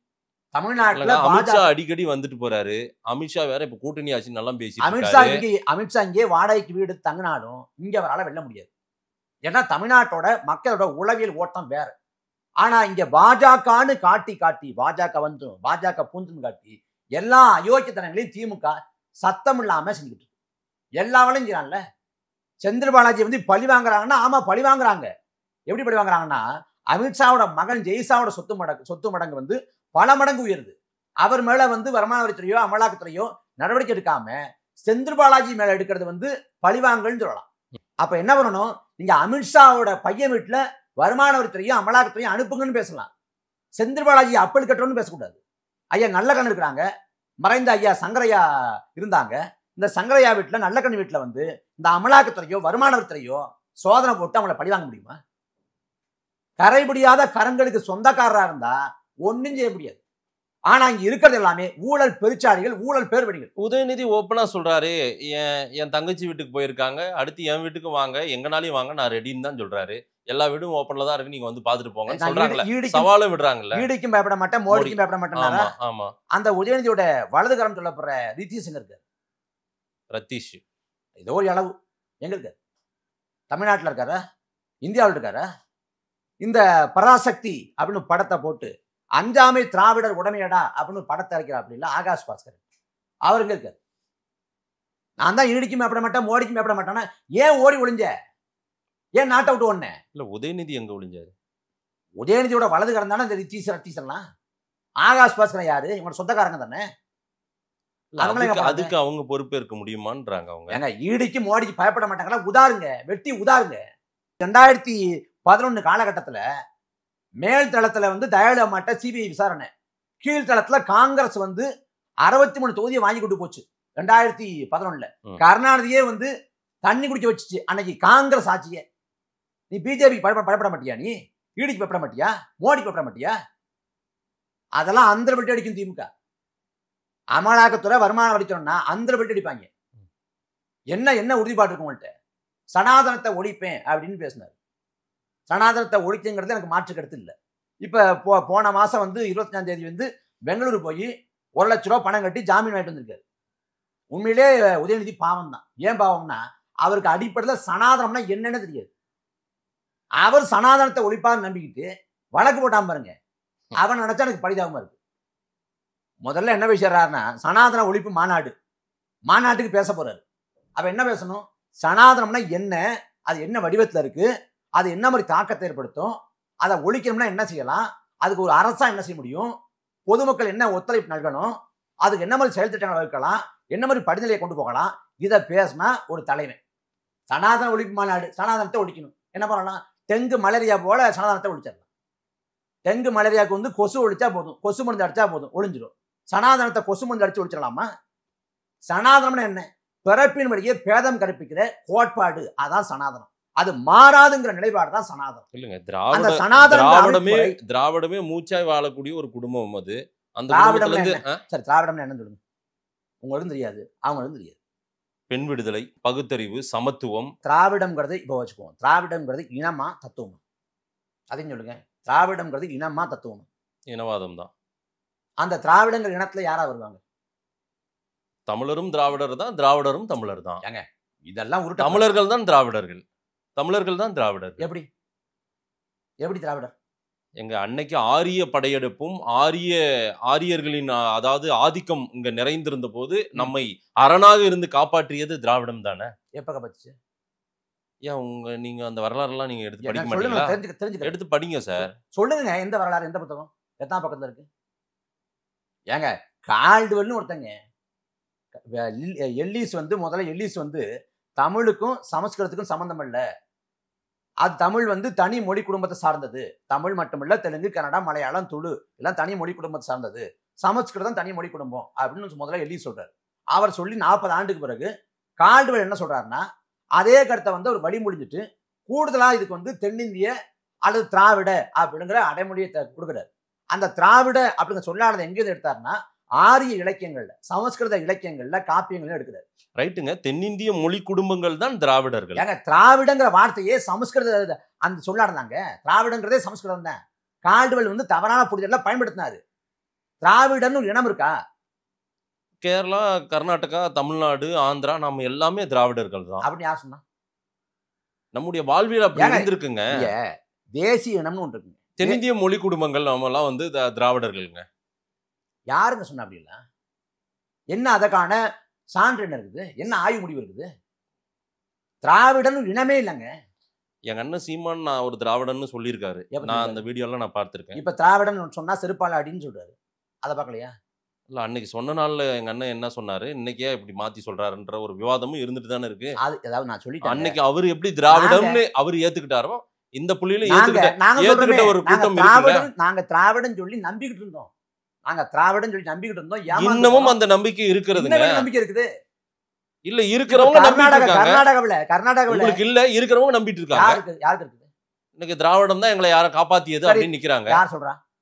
இன்னைக்கு தமிழ்நாட்டுல நிக்கிறாங்க. திராவிட மாடலுக்கு முன்னோடி யாரு? திராவிட மாடலுக்கு முன்னோடி யாருன்னு சொல்லுங்க. பெரியார் தான். ராமர்னு சொல்றாரு அமைச்சர் ரகுபதி. அந்த பெரியார் ஈவராவுக்கும் அண்ணாவுக்கும் அம்பேத்கருக்கும் கருணாநிதிக்கும் முன்மாதிரி ராமர்னு சொல்றாரு. இல்ல, ராமரை திராவிட இயக்கம் ஏத்துக்காது. ஏங்க ரகுபதி எந்த இயக்கம்? RSS. அமைச்சர் ரகுபதி எந்த இயக்கம்? அமைச்சர் ரகுபதி இந்த மேடல பேசின பிறகு திமுகக்குள்ள எதிர்ப்பு வந்துச்சா? சலசலப்பு வந்துச்சா? சர்ச்சை வந்துச்சா? திராவிட மாடலை முன்னோடி ராமருங்க. ராமரை பாஜகவை கையில் எடுக்காம விட்டுட்டான். இன்னைக்கு அவன் ஜெய் ஸ்ரீராம் சொன்னவன் ஜெய் ஜெகநாத்னு போயிட்டான். அவனே ராமரை விட்டுட்டான். நீ ராமரை எடுத்துக்கிட்டு திராவிட மாடலை முன்னோடி ராமர் தான். ரகுபதி சொல்றது என்ன? திமுகவின் அபிஷியல் ரகுபதி யாரு? அமைச்சர் தான். ரைட். ஐயா ஸ்டாலின் சொன்னாரா? உதயநிதி சொன்னாரா? அந்த கருத்துக்கு எதிர்ப்பு தெரிவிச்சாங்களா? ரகுபதி திராவிட மாடலை முன்னோடி ராமர் சொன்ன கருத்துக்கு ஸ்டாலினோ உதயநிதி ஸ்டாலினோ இல்ல முரசொலி ஏடோ விளக்கமோ கொடுத்தாங்களா? யார் சொல்றதுங்க திமுக கருத்து? அமைச்சர் சொல்றாங்க. அமைச்சர் சொல்றாங்க திராவிட மாடலை முன்னோடி ராமர்னு. எங்க இருக்கு திராவிடர்? அதெல்லாம் ஒரு கர்மாந்திரம் இல்ல. திராவிடம்னா மொழிம்பாங்க, இனம்பாங்க, தத்துவம்பாங்க, நிலம்பாங்க. இந்த டேபிள் மேட் சொல்லுவாங்கல்ல, இதை நிமித்தலாம், வளைக்கலாம், படுக்க வைக்கலாம், அப்படி பிறக்கலாம் அப்படிங்கிற மாதிரி திராவிடத்தை எப்படி வேணாலும் பயன்படுத்திக்கலாம். ஆனா திராவிடம் என்பதற்கான தெளிவான தீர்க்கமான வரையறை இல்லை. இன்னும் சொல்ல போனா அண்ணா வைத்த திராவிட அப்படிங்கிற கோட்பாடு வேற, ஈவரா வைத்த திராவிடங்கிற கோட்பாடு. அதாவது தமிழர்கள் அத்தனை பேருமே அன்னைக்கு திராவிடர்களா இருந்த போது ஓங்கி ஓங்கி பல போராட்டங்களுக்கு குரல் கொடுத்தார்கள். திராவிடனா நின்று மோதும் போதுதான் ஆரியனுக்கு ஒரு பயம் தெரிந்தது. அன்னைக்கு எப்ப தெரிஞ்சு? இதெல்லாம் வரலாறுங்க. என்னைக்கு தெரிஞ்சது? திராவிடங்கிறாரு. சரி, திராவிடம் அவருக்கு திராவிடம் ஏத்துக்கிட்டாரு. இன்னைக்கு அப்புறம் பயம் வரல அவருக்கு. திராவிடம் பயம் வரும். நீங்க எனக்கு ஐயா ஸ்டாலினோட பக்கத்துல நிக்கிறது யாரு? இந்து ராம் யாரு? இந்து ராம் ஆரியரா திராவிடரா? ஆரியரா திராவிடரா? திமுகவோட கொள்கை வகுப்பணியில அண்ணா காலத்துல இருந்தார் ஒருத்தர், விபி ராமன் பேரு. அந்த விபி ராமன் ஆரியரா திராவிடரா? கமலஹாசன் இருக்காருல்ல, இப்ப கமலஹாசன் திமுக கூட்டணியில, அவர் ஆரியரா திராவிடரா? அது அண்ணன் சீமான் கிட்ட கேளுங்க. நீ ஏன் எங்கள்ட்ட கேட்கணும்? அண்ணன் சீமான் தான் போயிட்டு அவருக்கு வாழ்த்தலாம் சொல்லிட்டு நாங்க வந்தாரு. நாங்க திராவிடர் இல்லங்கிறமே. நீங்க வாழ்த்து சொன்னீங்க, அவர் போய் திமுகவில் எம்பி வாங்கிட்டாரு. வாழ் சொன்னதெல்லாம் ஆயிட்டாரா? நீங்க அப்புறம் சொல்லுங்க இருக்கலாம். அவர் ஆரியரா திராவிடரா? யோசிங்க. இல்ல, திராவிடம்னு நீங்க அந்த ஒரு பதம் நம்ம வந்து நமக்கு அரணா இருந்தது, நமக்கு பாதுகாப்பா இருந்தது. என்ன நம்ம வந்து 99 தமிழர்களின் ஒரு பாதுகாப்பான ஒரு பொக்கிஷமா, ஒரு கேடயமா இருந்ததுங்க திராவிடம். 99 இருந்து 2004 வரைக்கும் திமுக பாஜக இருந்துச்சு. அந்த 5 ஆண்டு காலம் வந்து இந்த திராவிடம் எங்க போச்சு? அடமான வச்சிட்டாங்களா? அலமாரியில அடமான வச்சிட்டாங்களா? இல்ல அலமாரில தூக்கி போட்டாங்களா? ஒரு காலத்தில் திராவிட நாடுன்ற ஒரு கோஷம் எழுப்பும் போது அது பெரிய ஒரு எப்படி வெட்டி வாய்ச்சவடாங்க, வெட்டி வாய்ச்சவடல். திராவிட நாட்டுக்காக போராடி செத்தவனி தருவு. திராவிட நாடு அடைந்தால் திராவிட நாடு, அடையாவிட்டால் சுடுகாடு. அப்படி சுடுகாட்டுக்கு போனா எத்தனை பேர் சொல்லுங்க? இல்ல, அது ஒரு பெரிய அதிர்வலையை ஏற்படுத்தியது இல்ல அந்த கோஷம். என்ன அதிர்வலை? அன்றைக்கு இன்னைக்கு வேணா நீர்த்து போயிருக்கலாம் அது, ஆனால் அந்த கோஷம் அதனால பயன் என்னங்க? நீ எல்லை பிரிப்புல வந்து இடுக்கி, தேவிகுளம், பீர்மேடு, பெங்களூரு, திருப்பதி எல்லாம் போயிடுச்சு. இழந்த நிலப்பரப்பை மீட்க துப்பு இல்லை உனக்கு. உன்னோட காவிரி உரிமை, முல்லை பெரியாறு, பாலாறு, இதை தக்க வைக்க துப்பு இல்ல. நீ திராவிட நாட்டை பெற போறியா? இருக்கக்கூடிய நிலப்பரப்பை, இருக்கக்கூடிய உரிமைகளையும் பெற்றுக் கொடுக்க துப்பு இல்லாத உனக்கு திராவிட நாடு வெட்டி கோஷம் இருக்கு. இவ்வளவு கேள்விகளையும் உங்களை உச்சத்துல உட்கார வச்சு கேட்க வைக்கிறது, நம்ம வந்து ஒரு உயரிய நிலைக்கு வந்து கொண்டு வந்து உட்கார வச்சது, பேச வைத்தது எல்லாமே திராவிடம் தானுங்க. அன்னைக்கு இந்த அகர முதல எழுத்தெல்லாம் அறிய வைத்தாய் தேவின்னு சிவாஜி கணேசன் படத்துல பாடுவார்ல, சரஸ்வதி நோக்கி. அது மாதிரி நான் பேசாம இருந்தேன். முதல்ல திராவிடம் தான் பேச வச்சுச்சேன். ஏங்க ஏதாவது சொல்லிட்டு இருக்கீங்க? யாருங்க பேச வச்சா? யாருங்க படிக்க வச்சா? திராவிடம் திராவிடம் சொல்லி ஏமாத்துட்டாங்க. நீ திராவிடன்னு கேட்டா பதில் சொல்ல துப்பு இல்லை. யார் திராவிடம் கேட்டா பதில் சொல்ல துப்பு இல்லை. நீங்க இன்னைக்கு வந்து மாற்று மொழிக்கார உள்ள புந்துட்டு ஏமாத்துறான்னு இன்னைக்கு பேசுறோம். இன்னைக்கு இல்ல, நீதி கட்சி காலத்தையே சமத்துவம், பெண்கள் பாதுகாப்பு, அதே போல பெண் விடுதலை, இதெல்லாம் பேசுனது திராவிடம் தானே பேசுச்சு. சிவாஜி கிருஷ்ணமூர்த்தி பேசுறது பெண் விடுதலையா? பெண்ணியமா? தீப்பொறி ஆறுமுகமும் வெற்றி கொண்டானும் நல்ல நடராஜனும் பேசுனதெல்லாம் பெண்ணியத்துல வருமா? சமத்துவம்ங்கிறாங்களே, சமத்துவத்தை பத்தி அண்ணா சொல்றாரு. சமத்துவம் என்பது சரிசமமாக நடத்துவதல்ல, சரிசமமான வாய்ப்புகளை வழங்குவதுங்கிறது. இன்னைக்கு உதயநிதி வந்து மாநில இளைஞரணி பொறுப்புல இருக்காரு. இதே பொறுப்புல வந்து வெள்ளக்கோவில் சாமிநாதன் இருந்தார். அவருக்கு இதே போல முக்கியத்துவம் வழங்கப்பட்டுச்சா? வெள்ளக்கோவில் சாமிநாதரோட முகம் உங்களுக்கு தெரியுமாங்க? தெரியப்ப அமைச்சர் அவர் முகம் தெரியுமா உங்களுக்கு? அவர் முகம் வந்து பொதுமக்களால் அறியப்பட்டிருக்கா? அவர் படத்தை வந்து உதயநிதி படத்தை போடுறது போல ஸ்டாலினுக்கு பக்கத்துல என்னைக்காவது போட்டிருக்காங்களா? இளைஞரணி பொறுப்பு, அதை வெள்ளக்கோவில் சாமிநாதன் இருக்கிறப்ப அந்த பொறுப்பு டம்மியா இருக்கு. உதயநிதி வந்தோடனே அதிகாரம் இருக்கிறது எப்படி மாறுது? நாம் தமிழர் கட்சியில இடுமூனம் கார்த்திக் ஒரு முகமா உலக தமிழர்களுக்கு மத்தியில தெரியுறீங்களா? இன்னைக்கு அந்த உயரத்துக்கு வந்திருக்கீங்களா? ஏன் உதயநிதி அவர் கலைஞரின் பேரனா இருக்காரு, அவரு தெரியக்கூடாதுன்றது என்னங்க இது நியாயம்? புரியுதாங்க? ஏதாவது கேள்வி புரியுதா? இல்ல, எனக்கு புரியுதுங்க நல்லா. வெள்ளக்கோவில் சாமிநாதன் இயல்பாவே உதயநிதி ஸ்டாலினுக்கு அந்த அங்கீகாரம் எல்லாம் கிடைச்சிருங்க. ஏன்னா எதனால அவரு கலைஞருடைய பேரனா இருந்து இருக்காரு. இது பேர் என்ன? பிறப்பின் வழியே ஒருத்தருக்கு முன்னுரிமை கொடுப்பீங்க அப்படின்னா இது பிறப்பினுடைய உயர்வுதாழ்வு. இது இயல்பாவே வந்துருங்க. நம்ம ஊர் பக்கம் இடுமோனம் ஊர்ல போலாம், இல்ல எங்க ஊர் ஊத்தகர பக்கத்துல போலாம், அங்க போய் கிராமத்துல போய் பாருங்க. அந்த வீட்டுல என்னங்க உதாரணம்? சமத்துவம்னு பேசுறீங்க. சமத்துவம்னா சரிசமமான வாய்ப்பு வழங்கணும்ல. இப்ப உதயநிதி பொறுப்புல நோட்ட வரோம்னா கருணாநிதிக்கு பேரனா தான் பிறக்கணுமா? ஒரு சாதாரண ஒரு எளிய மகன் அவர் பேரனா பிறந்தது தப்பா? பேரனா நான் என்ன கேட்டா நான் கருணாநிதி பிறந்ததே தப்புன்னு சொல்லுவேன். அதுக்கு என்ன பண்றது? அங்க எந்த சமத்துவமும் இல்லைங்க. எந்த சமத்துவமும் இல்லை, எந்த சமூக நீதியும் இல்லை. சும்மா ஏமாத்திடுறாங்க. என்ன கோட்பாடு இருக்காங்க? திராவிட மாடலோட முன்னோடி ராமர்னு பேசுறப்ப அவர் அமைச்சர் பேசிட முடியுது. கட்சிக்குள்ள கலக்கத்தை ஏற்படுத்தல, தாக்கத்தை ஏற்படுத்தல. நீங்க இங்க மேல்பாதி கோயிலுக்கு வந்து பூட்டா போடுறீங்க. பெரியார் வந்து ஓபன் பண்ணிட்டாங்க. யார் சொல்லி ஓபன் பண்ணாங்க? நீதிமன்றம் சொல்லி. நீங்க பூட்டு போட்டது யாரு? ஏன் பூட்டு போட்டீங்க? ஒடுக்கப்பட்ட ஆதி தொழில்குடி மக்களை வந்து அலசு போக வேண்டியதானே. நீங்க திருவண்ணாமலை பக்கம் ஒரு கோயில், சேலத்துல பக்கம் ஒரு கோயில், பல கோயிலுக்குள்ள போக முடியல. ஏன் இந்த நிலைமை இருக்குது?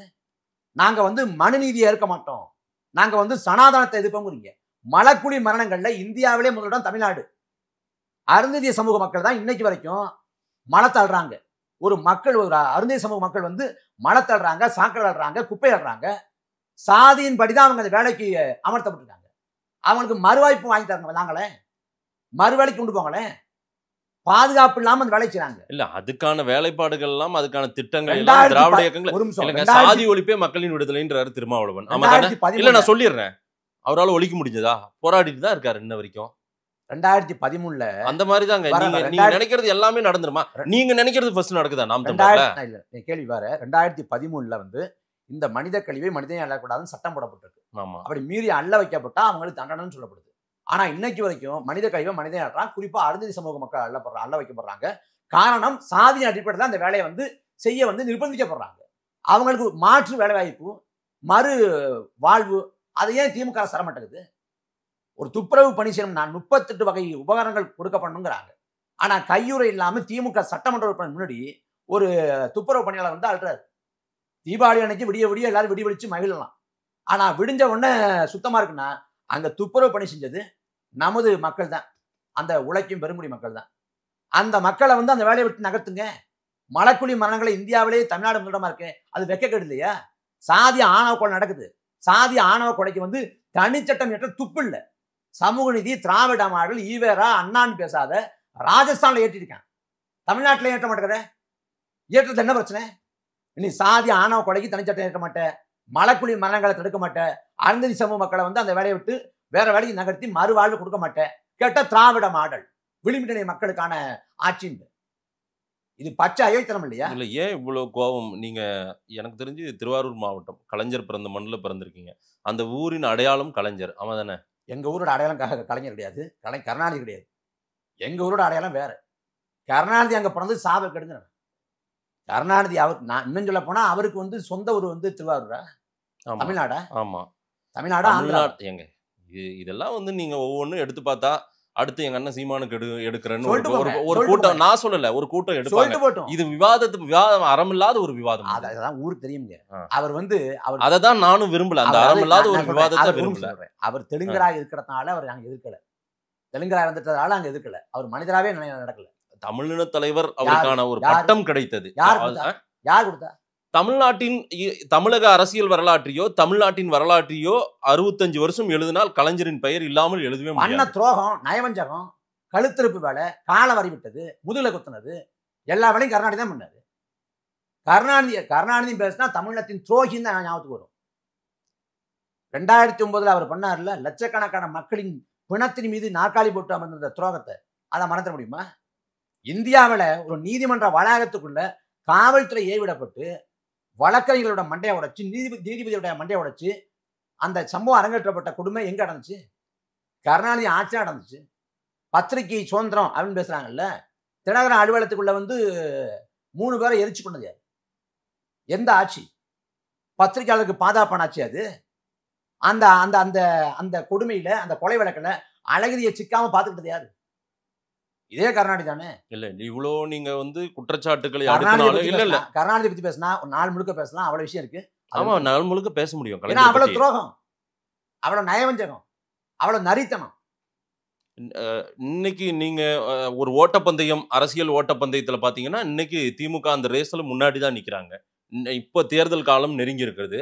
இன்னைக்கு சூழ்நிலையில பார்த்தாலும் அவங்க ஓட்டப்பந்தயத்தில் நீங்க எல்லாம் பின்னாடி தான் ஓடி வந்துட்டு இருக்கீங்க, அவங்க முன்னாடி தான் இருக்காங்களே. முன்னாடி ஓடுறாங்க, ஆனா நியாயமா ஓடுறாங்களா?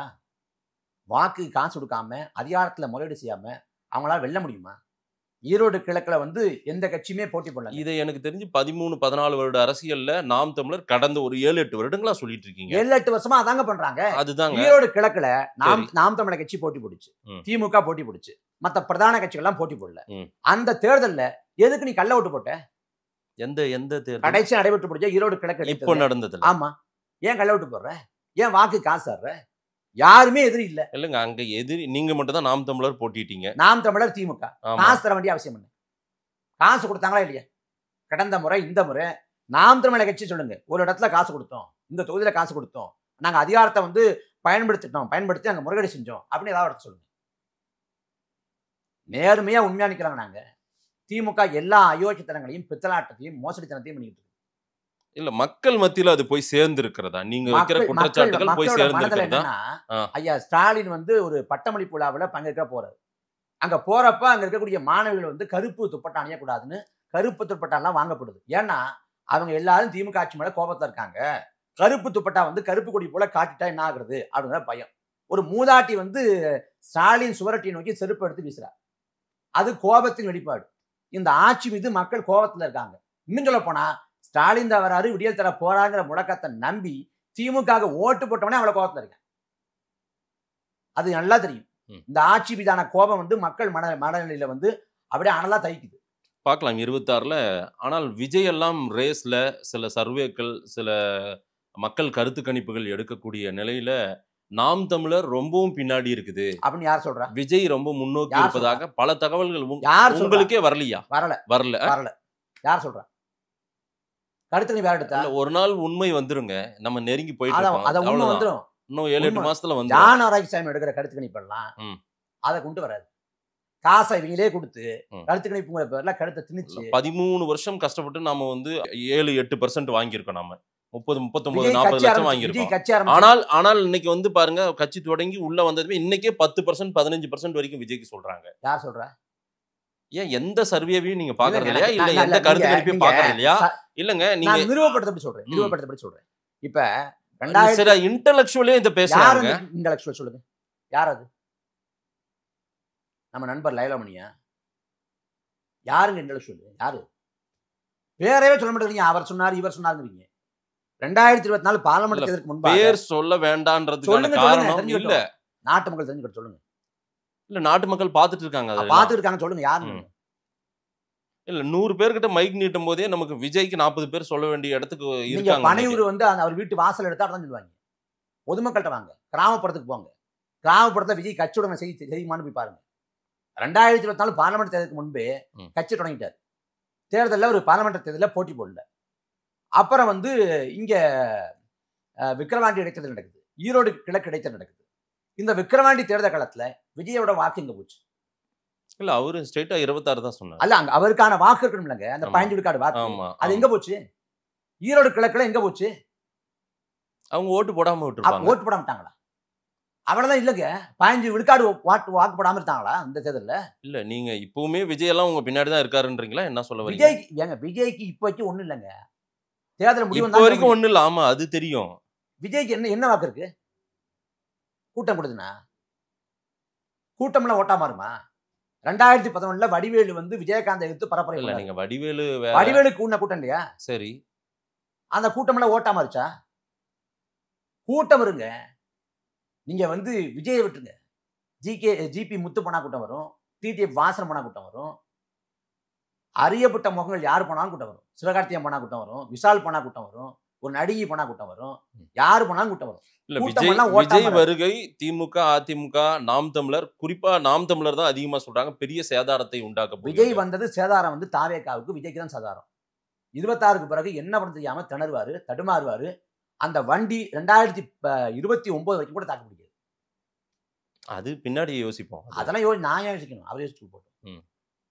கட்டாயம் தாக்கு பிடிக்க முடியும். கோட்பாடும் இல்ல, நிலைப்பாடும் இல்ல. திமுகவை வீழ்த்தணும், பிஜேபி ஆபத்துன்னு அவங்க சொல்லிட்டு இருக்காங்க. அவங்க பிஜேபியை சொல்லி ஓட்டு வாங்குறாங்க.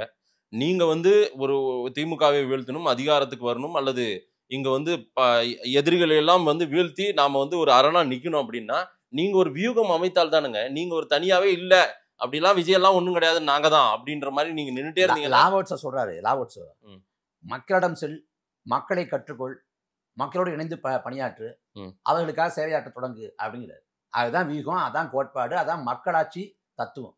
நாங்க அதை நம்பி மக்களுக்காக மக்களால் மக்களே கட்டுக்கிற ஒரு ஆட்சிங்கிறாங்கல்ல, அதை நோக்கி போறோம். இல்ல, நம்ம இதெல்லாம் ஏட்ல எழுதினாலோ சொல்லாடலோ இதெல்லாம் கேட்கறதுக்கு நல்லா இருக்கும். மக்கள் களத்துல தான். இப்போ நான் வந்து சில சர்வேக்கள், நாம எடுத்த சில சர்வேக்கள்ல நான் சில வீடியோக்கள் நான் பார்த்தேன்.